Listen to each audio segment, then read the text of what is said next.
This season, we've been talking about the many ways our country's healthcare system has affected our individual wallets in our Money versus Medicine series. Now, a staggering new study estimates the United States throws away an estimated $800 billion a year on bad healthcare, overpriced procedures, and paperwork mistakes. According to the study, 25% of annual healthcare spending, a complete waste. The number one source of waste was administrative complexity, greater than $250 billion annually. I don't even know what $250 billion is. I just know it's a lot of zeros. A trillion is 1,000 billion. Number two, pricing inefficiency. I think all that you have to do is look at the drug pricing scenarios in this country where they're all over the place. 1 year drug costs this amount, the next it costs is like literally 5,000% more. And when you look at this, you know, if you really step back, 18% of the gross domestic product is spent on healthcare. We want to be healthy. And so if we had great healthcare results, then absolutely. But we really don't. No. I mean, you're saying all these huge numbers that we don't even know what they mean. Dr. Ordon does, but we don't even know what they mean. I'm a math guy, and I don't even know how much money that is. It's too much money. And meanwhile, you know, you have patients at home that can't buy dinner and their blood pressure medicine.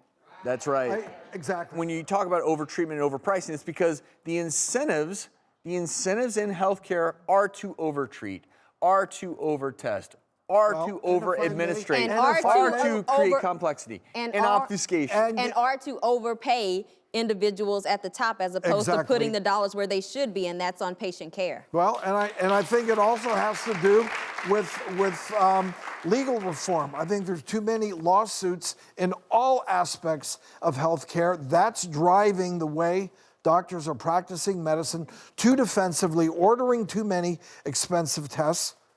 It all goes hand in hand.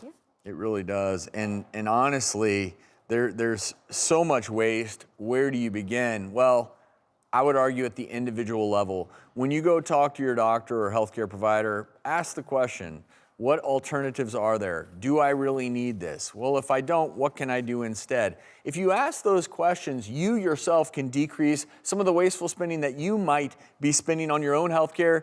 Look, the one beautiful thing about our healthcare system is this, is I still believe there's no other healthcare system in the world that when true tragedy strikes, there are some remarkable abilities that exist in this healthcare system.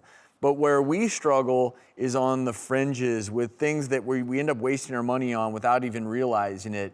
And that's where just transparent conversations with your doctor can save you thousands of dollars potentially each and every year. It's incumbent upon us. Ask the questions. Do I need this? What's it for? Slowly but surely, we may change the tide. $250 billion, Drew. How much do you have? I have about $1.50 in my pocket.